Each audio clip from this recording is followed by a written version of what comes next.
Oke baik, saya Advan Rizky Darus Petra, NIM 1920218. Mau menjelaskan tentang pekerjaan UAS yang sudah saya kerjakan. Oke baik, yang pertama itu pengertian dari pajak masukan dan pajak pengeluaran. Yang pertama, pajak masukan. Berdasarkan pasal 1 angka 24 Undang-Undang PPN, pajak masukan adalah pajak pertambahan nilai yang seharusnya sudah dibayar oleh pengusaha kena pajak atau PKP karena perolehan barang kena pajak, perolehan jasa kena pajak, pemanfaatan barang kena pajak berwujud dari luar daerah pabean dan atau impor barang kena pajak. Yang kedua, pajak pengeluaran. Pajak pengeluaran adalah PPN terutang yang wajib dipungut oleh pengusaha kena pajak atau PKP yang melakukan penyerahan barang kena pajak, penyerahan jasa kena pajak, ekspor barang kena pajak berwujud, ekspor barang kena pajak tidak berwujud, dan atau ekspor jasa kena pajak. Yang kedua, menjelaskan mengenai pajak daerah yang dipungut oleh pemerintah provinsi dan pemerintah kabupaten atau kota. Yang pertama, pajak daerah yang dipungut oleh pemerintah provinsi. Pertama, pajak kendaraan bermotor dan kendaraan di atas air. Pajak kendaraan bermotor merupakan pajak terhadap seluruh kendaraan beroda yang digunakan di semua jenis jalan, baik di darat maupun di air. Pajak ini dibayarkan di muka dan dikenakan kembali untuk masa 12 bulan atau 1 tahun. Yang kedua, pajak bea balik nama kendaraan bermotor. Menurut Peraturan Daerah Nomor 9 Tahun 2010 tentang bea balik nama kendaraan bermotor adalah pajak atas penyerahan hak milik kendaraan bermotor sebagai akibat perjanjian dua pihak atau pembuatan sepihak atau keadaan yang terjadi karena jual beli, tukar menukar, hibah, warisan, atau pemasukan ke dalam badan usaha. Yang ketiga, pajak bahan bakar kendaraan bermotor. Bahan bakar kendaraan bermotor yang dimaksud adalah semua jenis bahan bakar yang bahan bakar baik yang cair maupun gas yang digunakan untuk kendaraan bermotor. Pajak ini dipungut atas bahan bakar kendaraan bermotor yang disediakan atau dianggap berguna untuk kendaraan bermotor, termasuk bahan bakar yang digunakan kendaraan bermotor di atas air. Yang keempat, pajak pengambilan dan pemanfaatan air bawah tanah. Pengambilan dan atau pemanfaatan air tanah merupakan setiap kegiatan yang dilakukan dengan cara penggalian, pengeboran, atau dengan membuat bangunan untuk dimanfaatkan airnya dan atau tujuan lainnya. Yang kelima, pajak rokok. Pajak rokok itu menjalankan pungutan atas cukai rokok yang dipungut, di mana objek pajak dari pajak rokok yang meliputi sigaret, cerutu, dan rokok daun. Wajib pajak yang bertanggung jawab membayar pajak adalah pengusaha pabrik rokok atau produsen importir rokok yang memiliki izin berupa nomor pokok pengusaha kena cukai, dan subjek pajak adalah konsumen rokok itu sendiri. Yang kedua, pajak daerah yang dipungut oleh pemerintah kabupaten atau kota. Yang pertama, itu pajak hotel. Objek pajak ini adalah pelayanan yang disediakan oleh hotel dengan pembayaran termasuk jasa penunjang dan fasilitas olahraga serta hiburan. Besaran pajak hotel ini ditetapkan paling tinggi 10%. Yang kedua, pajak restoran. Objek pajak ini itu pelayanan yang disediakan oleh restoran yang meliputi pelayanan penjualan makanan dan atau minuman yang dikonsumsi oleh pembeli, baik dikonsumsi di tempat itu sendiri maupun di tempat lain, di mana besaran pajak yang ditetapkan paling tinggi yaitu 10%. Yang ketiga, pajak hiburan. Objek pajak ini yaitu penyelenggara hiburan dengan dipungut bayaran. Besaran pajak hiburan tersebut yang pertama 35%. Yang termasuk dalam 35% yaitu jumlah uang yang diterima, termasuk potongan harga dan tiket cuma-cuma. 75% yaitu hiburan berupa pegelaran busana, kontes kecantikan, diskotik, karaoke, klub malam, spa, dan permainan ketangkasan. Ketiga, 10% yang termasuk dalam pajak 10% dalam pajak hiburan ini yaitu kesenian tradisional. Yang keempat, pajak reklame. Objek pajak ini yaitu semua penyelenggara reklame. Contohnya seperti reklame papan atau billboard, videotron atau megatron dan sejenisnya. Contohnya reklame berjalan, selebaran, reklame apung, dan reklame udara, di mana besaran pajak yang ditetapkan sebesar 25% dari nilai sewa reklame. Yang kelima, pajak penerangan jalan. Objek pajak ini adalah penggunaan tenaga listrik, baik yang dihasilkan sendiri maupun diperoleh dari sumber lain. Besaran pajak sebesar 10% dari nilai jual listrik. Yang keenam, pajak mineral bukan logam dan batuan. Objek pajak ini adalah kegiatan pengambilan mineral bukan logam yang meliputi marmer, pasir, kerikil, tanah liat, batu kapur, batu tulis, batu apung, dan sebagainya. Besaran pajak mineral bukan logam dan batuan ini itu 25% dari nilai jual hasil. Yang ketujuh, pajak parkir.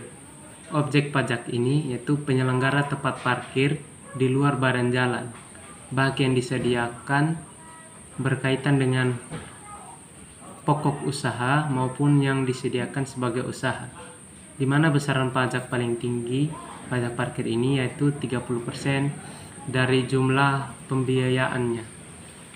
Yang kedelapan, pajak air tanah. Objek pajak ini yaitu pengambilan atau pemanfaatan air tanah kecuali untuk keperluan rumah tangga, di mana besaran pajak itu paling tinggi 20% dari nilai perolehan nilai air tanah. Yang kesembilan, pajak sarang burung walet. Objek pajak ini yaitu pengambilan dan atau pengusaha sarang burung walet, di mana besaran pajak paling tinggi sebesar 10% dari nilai jual sarang burung walet. Yang ke-10, pajak bumi bangunan, pedesaan, dan perkotaan.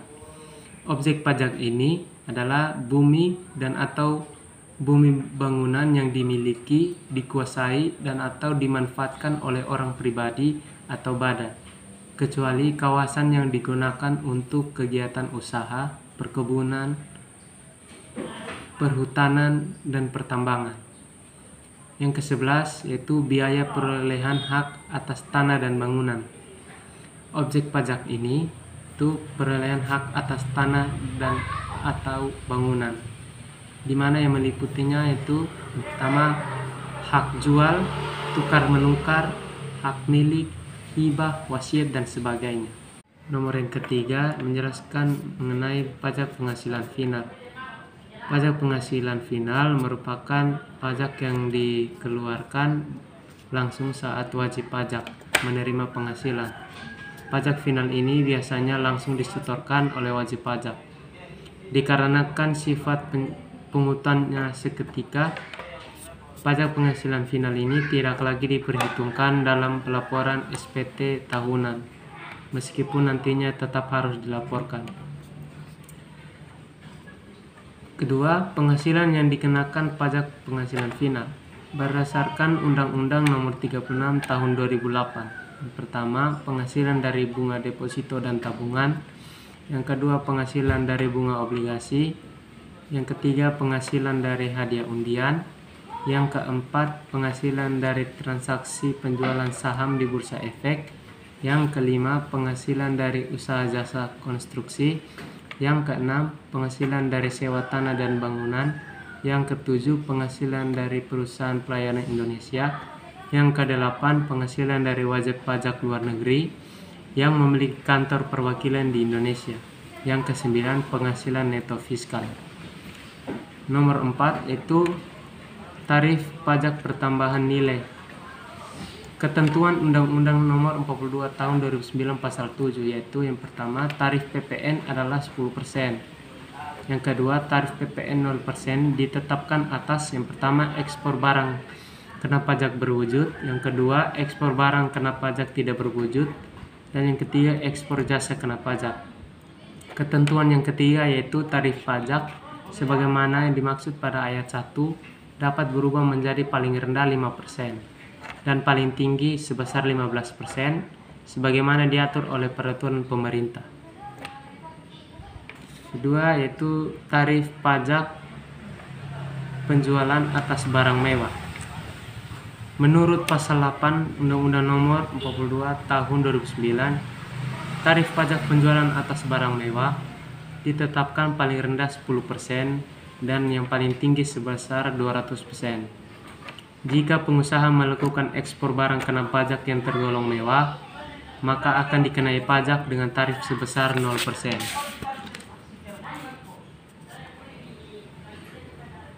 Tarif PPN BM pertama itu tarif 10% dikenakan atas kendaraan umum kategori tertentu, alat rumah tangga, hunian mewah, televisi, dan minuman non-alkohol.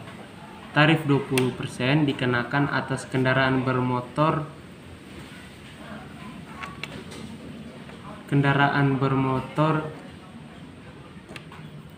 alat fotografi, berbagai jenis permadani, dan peralatan olahraga impor.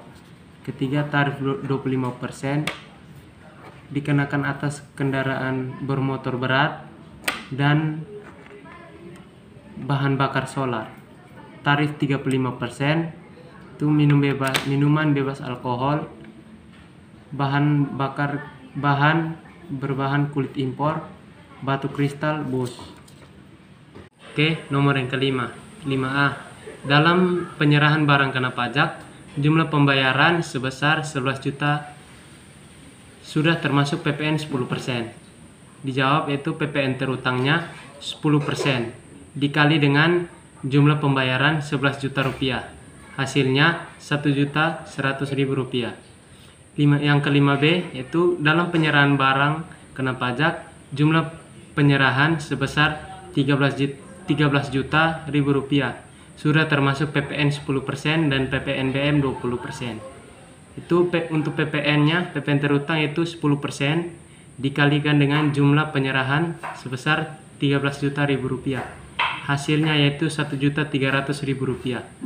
Untuk PPN BM itu 20% dikali dengan jumlah penyerahan sebesar 13 juta rupiah dan hasilnya sebesar 2.600.000 rupiah. Untuk yang kelima C, dalam penyerahan barang kena pajak, pembayaran sebesar 1 juta rupiah belum termasuk PPN 10% dan PPN BM 20%. Ditanya berapa PPN dan PPN BM-nya. Pertama, untuk menghitung PPN itu 10% dikali dengan jumlah pembayaran yaitu 1 juta. Hasilnya 100.000 rupiah. Untuk PPN BM 20% dikalikan dengan 1 juta. Hasilnya 200.000 rupiah. Nomor yang keenam, itu menghitung PPh pasal 26 yang harus dipotong PT Bahari pada bulan Juli 2015. Pertama, gaji yang diperoleh Anderson sebesar 8.000 US dollar dikalikan dengan kurs yang berlaku pada saat itu, yaitu untuk 1 dolar 13.500 rupiah. Jadi perhitungannya 8.000 US dollar dikalikan dengan kurs yang berlaku pada saat itu, yaitu 13.500. Hasilnya 108 juta rupiah. Untuk tarif PPh pasal 26 adalah 20%. Dan perhitungannya yaitu 20% dikalikan dengan 108 juta. Hasilnya sebesar Rp21.600.000. Untuk nomor 7, Tuan Riko membeli tanah dan bangunan dengan pertama nilai perolehan objek pajak atau NPOP sebesar Rp150 juta. Kedua, nilai perolehan objek pajak tidak kena pajak sebesar Rp65 juta. Jadi nilai perolehan objek pajak 150 juta dikurang dengan nilai perolehan objek pajak tidak kena pajak 65 juta rupiah. Didapat nilai perolehan objek pajak kena pajak yaitu 85 juta. Untuk pajak yang terutang itu 5% dikali dengan 85 juta. Hasilnya 4.250.000. Untuk 5% yaitu dasar pengenaan pajak PPNBM. Sekian dan terima kasih.